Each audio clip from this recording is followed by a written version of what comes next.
Olá, pessoal, sejam muito bem-vindos a mais uma conversa de mercado da Brain. Eu sou Tice Weber, sócia consultora, e essa é a editoria Cultura, Mercado e Consumo. Hoje, a nossa convidada é também uma das instrutoras da nossa plataforma da eBrain, que é a Karina Laser. A Karina é mestre em administração estratégica, ela é especialista em controladoria e Black Belt na metodologia Lean Six Sigma, e ela também tem mais de 10 anos de experiência corporativa com proficiência em gestão de projetos e processos. Hoje, ela atua como professora e facilitadora corporativa associada a diversas organizações, dentre elas a Sladen Consulting.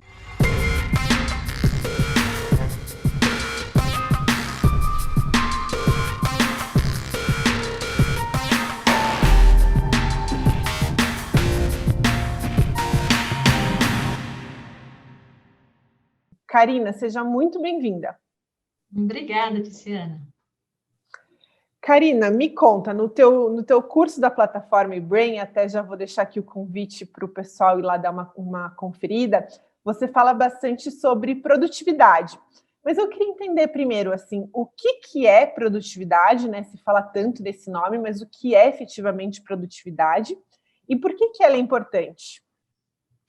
Ótimo. Primeiramente, o pessoal que fala muito de produtividade tende a utilizar aquela famosa frase fazer mais com menos. E eu, sinceramente, não concordo nessa frase. Por quê? Porque faz com que a gente se sinta meio robô, né? Fazer mais com menos, ficar otimizando como se nós fôssemos maquinário. Eu gosto de associar a produtividade a 3 grandes elementos, que é a eficiência, onde normalmente se associa já a produtividade com eficiência, mas também a eficácia e a efetividade. Ou seja, eu prefiro dizer que a produtividade é você fazer as coisas, ou seja, escolher bem o que você vai fazer, que são as coisas, as atividades, os projetos que vão contribuir para algum propósito que você venha a ter. Seja um propósito pessoal, profissional, algum projeto específico. Então, é justamente você escolher o que fazer. Eu gosto muito de uma frase, eu não sei quem que é o autor, que diz que não adianta fazer bem feito o que não precisa ser feito. Então, aí, para mim, que está a chave da produtividade. O que eu vou decidir fazer, como que eu vou usar o meu tempo da melhor forma possível. Não nessa sangria desatada de fazer mais, às vezes sem sentido algum. Perfeito. Eu jurei antes de começar essa conversa que eu ia me controlar, não ia falar desse assunto, mas eu não me aguento. Ô, Karina, e você comentou dessa questão que se fala de fazer mais com menos, né? Essa coisa do... Tá em alto tal do clube dos 5 da manhã, né? Eu acho que tem muito a ver com essa filosofia, né? Fazer antes que as pessoas acordem, fazer antes. Qual que é a tua percepção específica em relação a isso? Olha, eu acho que todas essas questões, esses livros que a gente lê e são várias vezes tão best-sellers, eles, de novo, colocam a gente numa posição de máquina, como se todos nós viéssemos da mesma forma, que todos nós vamos ser muito eficientes às 5 da manhã e vamos ter condições de fazer 15 coisas diferentes antes das 6. E, na verdade, nós somos seres muito diferentes. Algo que eu trato, inclusive no curso, é você entender como é que funciona o teu biorritmo. Você pode ser uma pessoa mais da manhã, você pode ser uma pessoa mais da noite. Imagina se você é uma pessoa noturna, notívaga por natureza. De verdade que você vai se forçar a acordar às 5 da manhã só porque um livro falou que você precisa fazer isso? E para chegar aí no seu 1 milhão antes dos 30, ou sei lá qual que é aí a regra ou a solução para isso.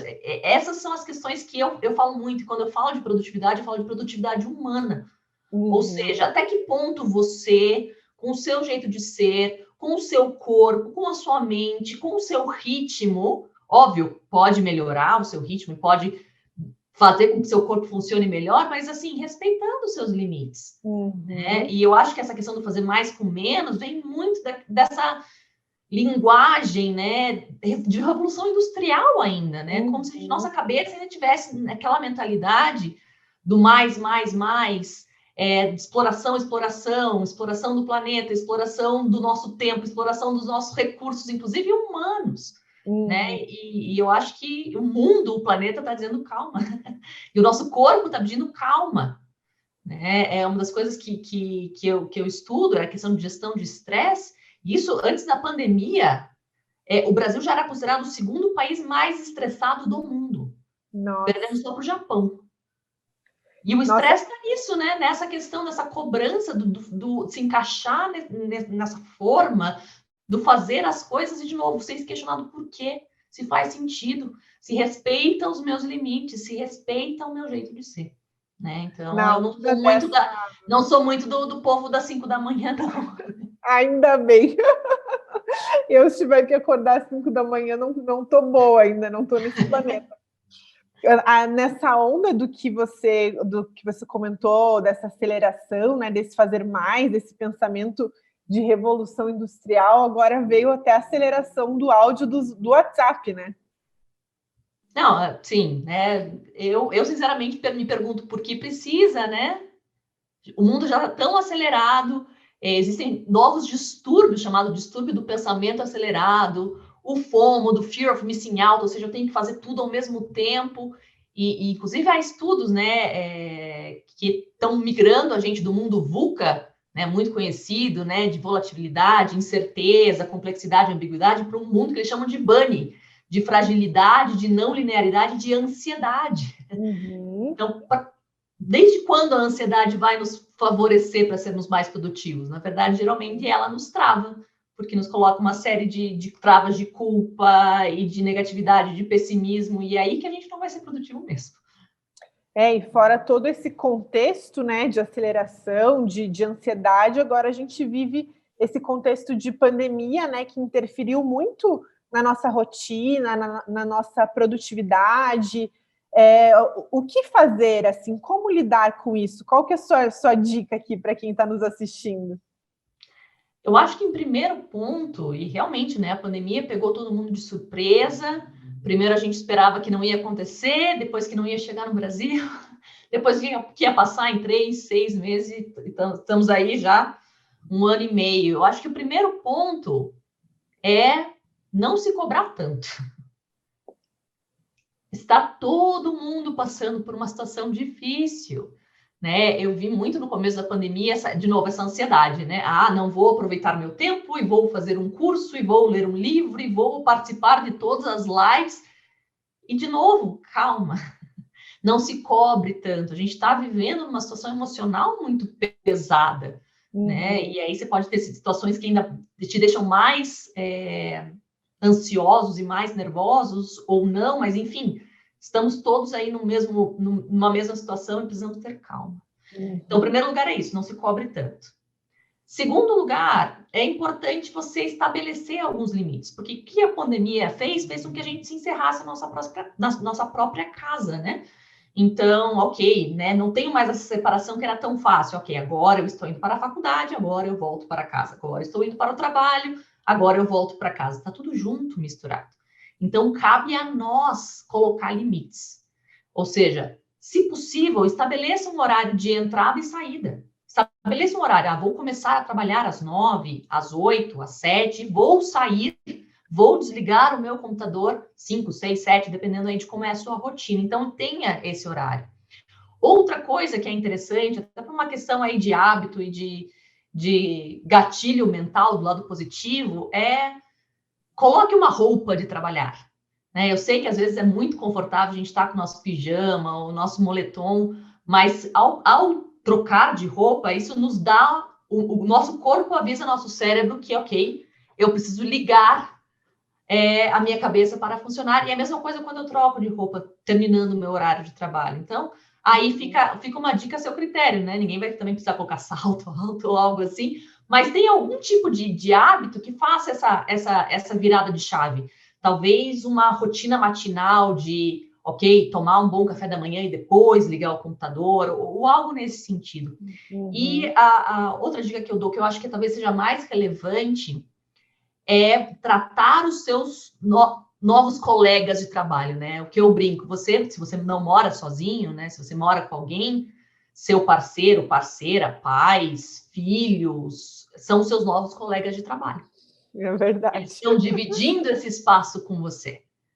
Então, sente e converse e entre em acordos.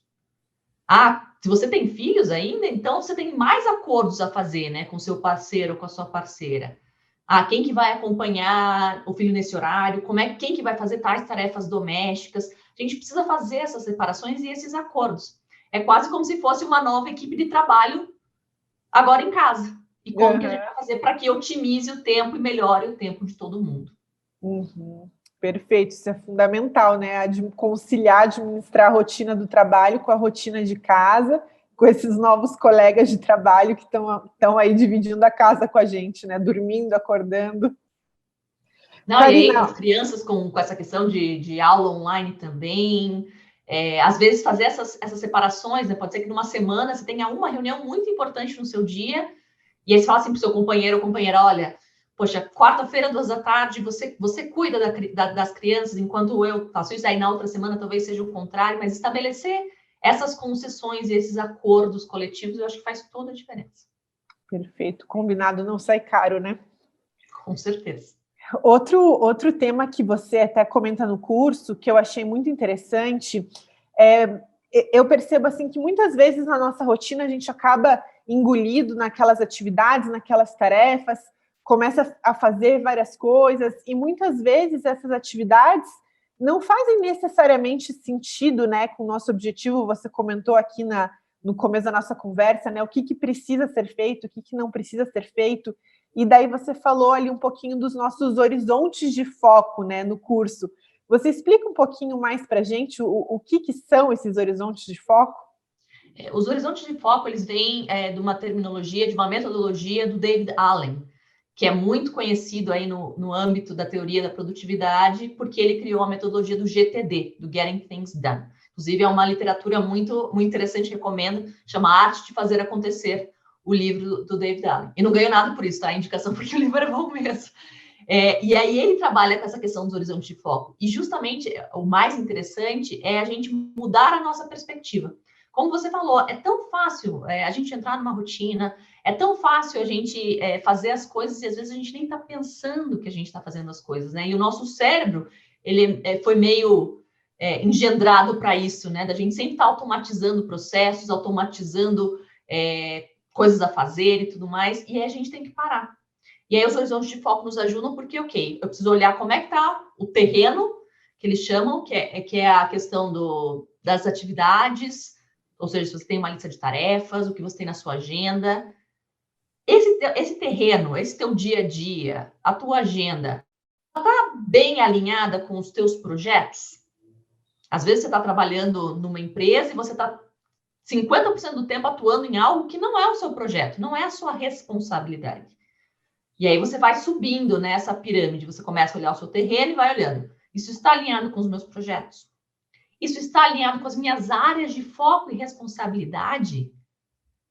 Ou não, eu estou fazendo coisas porque, não sei, meu chefe confia em mim, que eu sou mão na massa e que eu faço mesmo, mas isso não tem nada a ver com o que precisa ser feito para eu crescer, por exemplo. Para eu ter aí a promoção que eu quero ou a área que eu quero trabalhar. E aí você vai subindo até você chegar nos seus propósitos e princípios, ou seja, o que eu estou fazendo está alinhado com quem eu sou, com o que eu quero e com o que eu busco. Então, acho que a questão da produtividade está sempre nessa questão da gente avaliar esses atalhos automáticos que o nosso cérebro faz, a gente faz através da rotina e, de novo, fazer essas correções de curso, essas correções de rota. Perfeito. Acho que isso é fundamental, né? A gente parar um pouquinho, pensar, ver se aquilo faz sentido, antes de sair fazendo um monte de coisa que, como você falou, às vezes não está alinhado nem com o seu princípio, nem aonde você quer chegar, né? Enfim, tem que parar um pouquinho ali a rotina e pensar sobre esses aspectos. Ou às vezes a gente recebe muita coisa, né? Às vezes você é uma pessoa proativa, mão na massa, como eu falei, tá sempre, é sempre confiável, né? Então o seu chefe, deixa eu passar para a Tiziana, que a Tiziana faz. Uhum. E aí você acaba fazendo as coisas porque talvez você não diga não. Uhum. Talvez você, né, não queira ficar mal com o teu chefe, com a tua chefe, e aí você está fazendo as tuas coisas e você está se desgastando, e aí você não tem tempo para aquilo que realmente importa. Uhum. Aquilo que realmente vai fazer diferença na sua vida, aquilo que realmente vai fazer com que o seu projeto, a sua empresa, alavanque. Uhum. Perfeita, isso faz todo sentido. Outra coisa que eu vejo, assim, muito como um assunto muito quente do momento em relação à produtividade, são profissionais que são multifunção, né? Então, de repente, você tem várias coisas ali de diferentes naturezas para realizar. Como ser produtivo e não perder o foco nessa realidade, né? Que eu acho que é a realidade de muitas pessoas hoje. Olha, realmente é uma tendência, né? Há quem se associa a movimentos que são chamados de anti-carreira, né? Significa que eu tenho vários projetos ao mesmo tempo, eu sou empreendedora, e sou estudante, e sou sócia, e vários projetos ao mesmo tempo. Tem gente que usa a terminologia de polímata, né? Que é um especialista em várias áreas, né? O antigo generalista. E é realmente uma tendência, mas eu acho que é bastante importante a gente não confundir multifunção com multitarefa. Uhum. Porque sim, nós temos projetos diferentes, nós temos talvez carreiras diferentes, mas a gente não pode fazer essa associação de fazer várias coisas ao mesmo tempo. É outro desses mitos, junto com fazer mais com menos, esse mito do ser multitarefa significa ser mais produtivo. Na verdade, não. O seu cérebro desgasta muito energia justamente fazendo essas movimentações. É como se você sendo multitarefa, você mandasse seu neurônio, agora vai para a cozinha. Aí seu neurônio vai lá para a cozinha. Ah, não, neurônio, agora volta para o quarto. Aí seu neurônio volta para o quarto. Não, agora vai para a sala. Não, agora volta para a cozinha. Esse desgaste de se mover de um lugar para outro é um desgaste cognitivo sério. Por isso que muitas vezes, quando a gente tenta fazer algo ao mesmo tempo, por exemplo, já deve ter acontecido com você, Tice, de você estar no telefone e lendo alguma coisa ao mesmo tempo. Ou vendo TV e dando uma olhada nas redes sociais. Alguma coisa vai ficar perdida, né, nesse meio do caminho, porque, de novo, o teu foco, ele não está no mesmo lugar. Então, por isso que é muito importante, quando a gente é multifunção, a gente saber exatamente o que cada uma dessas funções ou dessas carreiras demanda e onde você vai encaixar. Eu sou multifunção também, né? Eu trabalho com facilitação, com vários clientes, com várias associações diferentes, trabalho com projetos diferentes, com voluntariado, e cada coisa demanda coisas diferentes, né?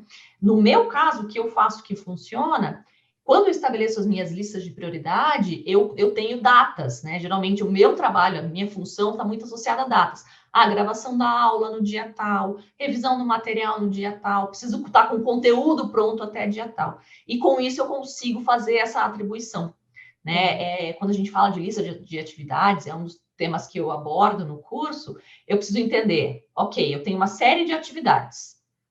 Qual que é a data para eu fazer essas atividades? Eu tenho um prazo, quanto tempo eu vou levar para realizar cada atividade, justamente para não entrar nessa questão de multitarefa, ou seja, se eu tenho uma atividade que vai levar mais ou menos umas 2 horas para realizar, eu tenho que separar 2 horas do meu dia para realizar. Posso dividir essa atividade em 2? Ok. Cada uma em 1 hora? Ok, posso fazer. E aí fazer isso de acordo, né? Então, por exemplo, aqui eu tenho minha listinha aqui, tá exatamente, ó, cliente tal coisa, tal coisa. Tantas horas para fazer. Então, hoje, estou conversando com você, terminando de conversar com você, eu tenho que avaliar um contrato. Depois de avaliar esse contrato, eu vou desenvolver um conteúdo. Então, tá ali. São coisas diferentes, mas eu consigo fazer uma coisa por vez. Então, acho que isso é muito importante. Né? E quando você está presente, você está presente. Então, eu estou conversando com você e não estou pensando no contrato que eu tenho que avaliar. Quando terminar a nossa conversa hoje, ok. Agora sim, vou pegar o contrato e vou avaliar o contrato. Terminou o contrato, vou pensar em outra coisa. Porque, de novo, isso também nos confunde muito, né? Quando a gente está aqui e não está aqui. Quando a gente está aqui, mas está pensando no que precisa comprar do mercado. Quando a gente está aqui e está tentando lembrar que a gente precisa dar parabéns para o fulano, que é aniversário do fulano. E, de novo, é energia que se dispensa. Né? Então, eu acho que a gente tem que controlar muito a nossa ansiedade, de novo, quando a gente é multifunção. Dizer assim, agora eu estou 100% presente nessa conversa, nesse bate-papo. Terminou isso? Ok. Agora vou ver aonde eu vou estar 100% presente. E aí eu vou fazendo todas as coisas conforme a minha agenda, conforme a minha energia e o tempo disponível que eu tenho. Perfeito. Cuidar para o multifunção não virar multitarefa, né? Então, ser multifunção, tá tudo certo, desde que você se concentre naquele momento para aquela tarefa, né? Não tentar desdobrar, não tentar fazer todas as funções ao mesmo tempo, que não funciona. Não, fora que a nossa ansiedade, de novo, né? Só piora. Porque se eu estou pensando no futuro, eu não estou aqui no meu presente. E aí eu não faço nem bem o meu presente, nem talvez eu vá fazer bem o meu futuro lá na frente. É verdade, é um exercício que quando a gente consegue se concentrar, ajuda muito, né? Com certeza. Karina, muito obrigada pela conversa de hoje. O nosso bate-papo hoje vai ficando por aqui, mas eu já tenho 2 convites para deixar para vocês. Um é para continuar a assistir o nosso bate-papo na semana que vem. Eu vou perguntar para a Karina um pouquinho mais sobre técnicas e ferramentas de produtividade. E o outro convite é para você que gostou desse conteúdo, acha que esse assunto é importante para você, ir lá conferir o curso da Karina na nossa plataforma, que é Produtividade, você no controle do seu tempo. Karina, muito obrigada. Obrigada a você. Um abraço, até semana que vem. Até.